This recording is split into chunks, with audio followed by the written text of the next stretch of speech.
Assalamualaikum warahmatullahi wabarakatuh, dan kembali dalam Is Punyo Channel. Kali ini kita akan membahaskan sedikit berkenaan dengan isu yang agak sensitif yang berlaku sekarang ni, berkenaan dengan Fin Jamal serta cara beliau menyampaikan dakwah beliau, dan juga tentang isu masalah seperti rogol, seperti maruah wanita dan juga lelaki.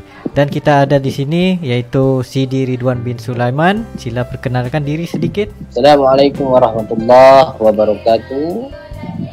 Nama saya Muhammad Ridwan bin Sulaiman, berasal daripada wilayah Persekutuan Labuan, dan saya merupakan khadim untuk page Ridwan Sulaiman dekat Facebook, dan juga saya belajar dengan beberapa orang habaib yang ada di Johor ni, dan beberapa orang masyaikh yang tak mampu saya sebutkan nama mereka, sangat ramai.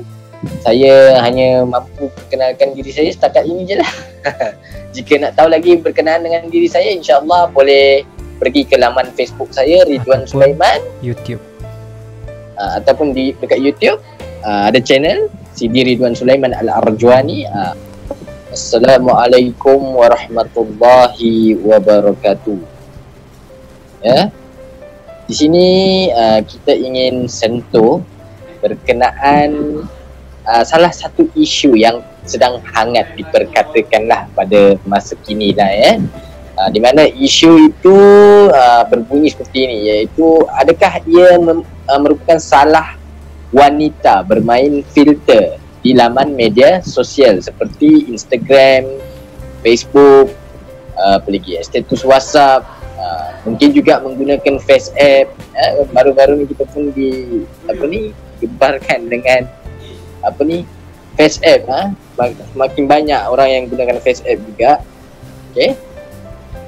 Dan adakah ia juga salah seorang lelaki yang berniat untuk merogol seorang wanita dek kerana ia melihat aurat wanita tersebut? Baik, marilah kita sama-sama memerhatikan firman Allah Subhanahu wa taala di dalam surah Al-Ahzab. Di mana firman ini khusus kepada kaum wanita. Ya, ianya berbunyi, A'udzu billahi minasyaitonir rajim. Wa kunna fi buyutikunna wa la tabarrajna tabarrujal jahiliyatil ula. Yang bermaksud, dan hendaklah kamu tetap diam di rumah kamu serta janganlah kamu mendedahkan diri seperti yang dilakukan oleh orang jahiliyah zaman dahulu. Di sini Allah Subhanahu wa taala telah menegaskan di dalam Al-Quranul Karim kepada kaum wanita khususnya, di mana janganlah bertabarruj. Bertabarruj ini bawa maksud berlebih-lebihan, ya, di mana mereka ini bermakeup, menggunakan alat solid, sehingga menimbulkan fitnah di kalangan kaum lelaki, di mana kaum lelaki bila memandang wanita yang bertabarruj, maka kaum lelaki ini pun akan timbullah syahwatnya. Timbullah syahwatnya untuk melakukan niat perkara yang tidak baik terhadap kaum wanita. Oleh itu, kepada kaum wanita yang ada di luar sana, tidak salah untuk bermakeup, tidak salah untuk kita bermakeup, bersolek apa sebagainya, tetapi janganlah kita berlebih-lebihan. Itu yang saya boleh sarankan. Inilah pandangan daripada diri saya sendiri. Janganlah kita berlebih-lebihan dalam bertabarruj. Cukuplah kita bertabarruj untuk suami. Masya Allah. Okay? Jangan kita pamerkan di laman media sosial kerana ia boleh menjadikan fitnah di kalangan kaum wanita. Jadi dalam isu ini sebenarnya tak salah untuk kita untuk kaum wanita ni melakukan makeup, melakukan solek ke atas wajah mereka ke, ataupun mereka nak buat pelangsingan badan atas tubuh badan mereka ke, itu semua tak salah. Malah ia dianjurkan oleh agama kita.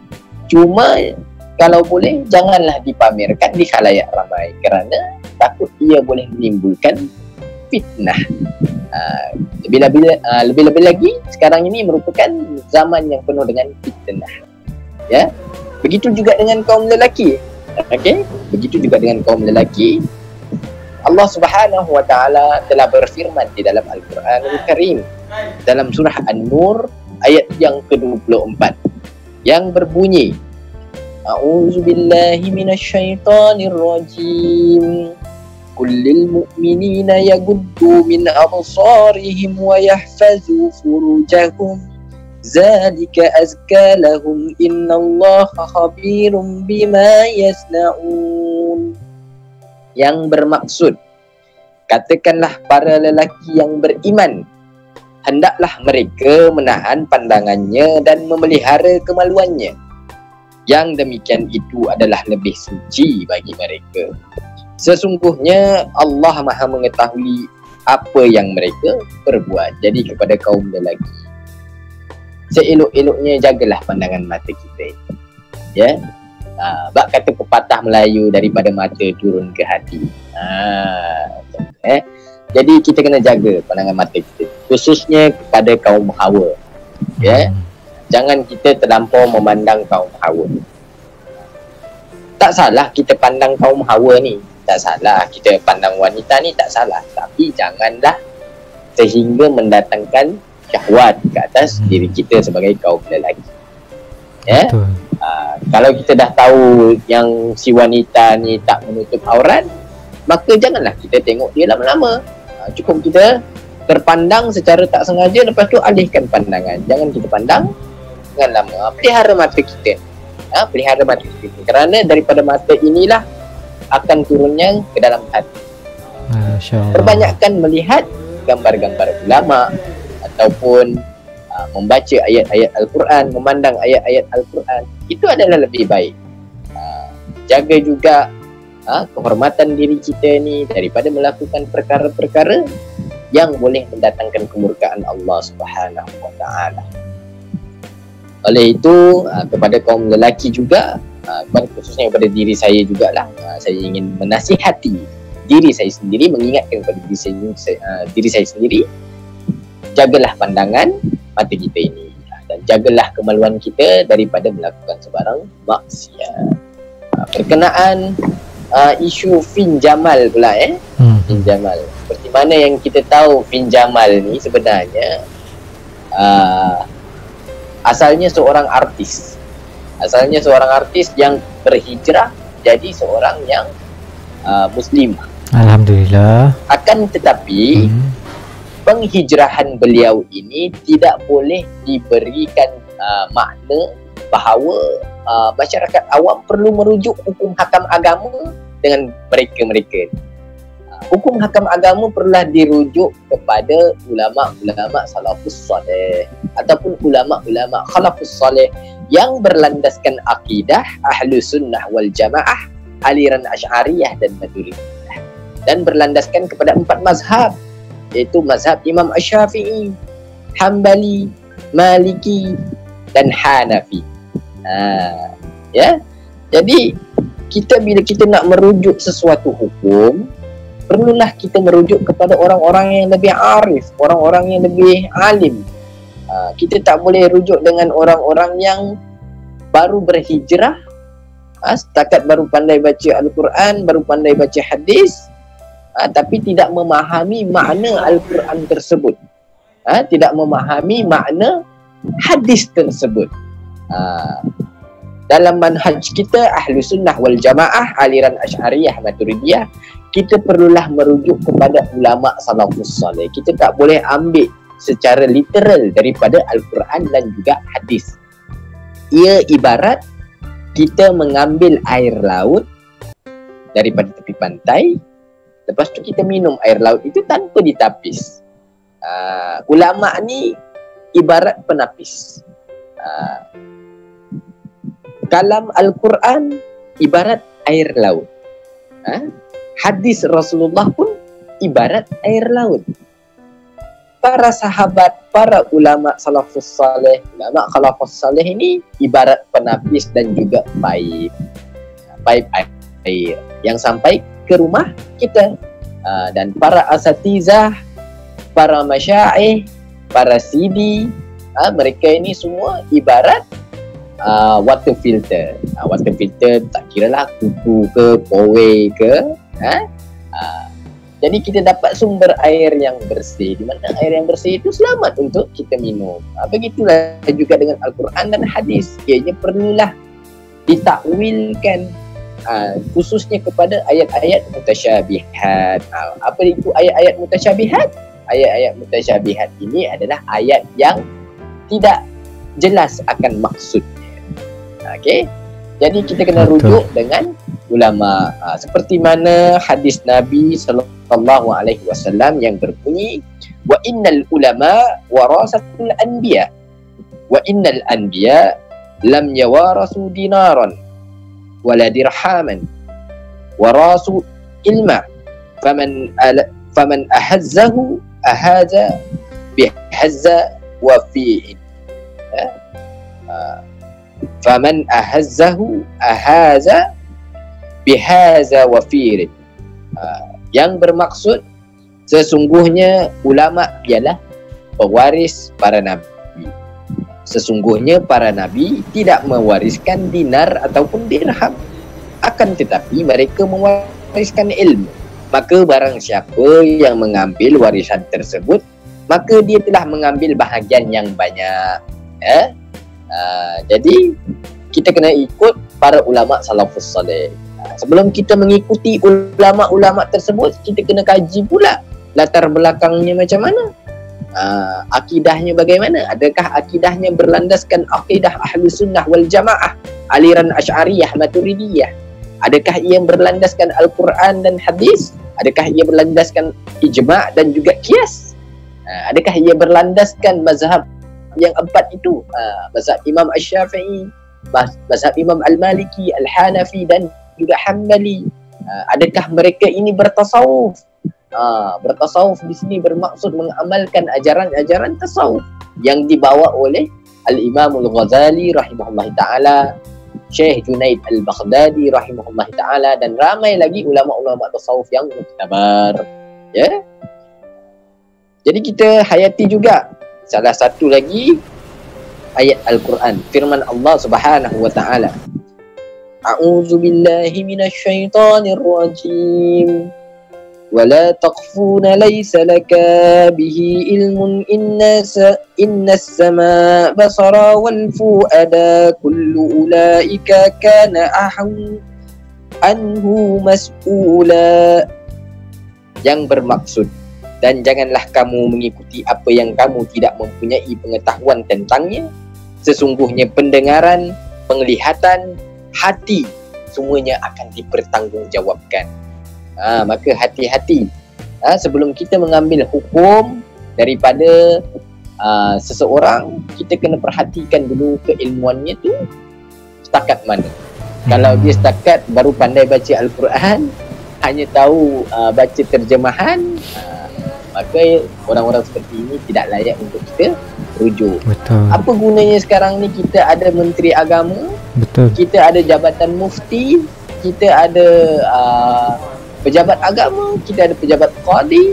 Mereka ini mempunyai authority untuk memberikan hukum hakam dan mengeluarkan fatwa. Tapi sekarang ni kita kena artis-artis juga yang dirujuk oleh diorang ni sendiri. Maksudnya artis bertemu artis untuk meminta pendapat pula, tetapi tidak meminta pada para ulama sendiri. Itu yang menjadi masalah di dalam kalangan masyarakat kita.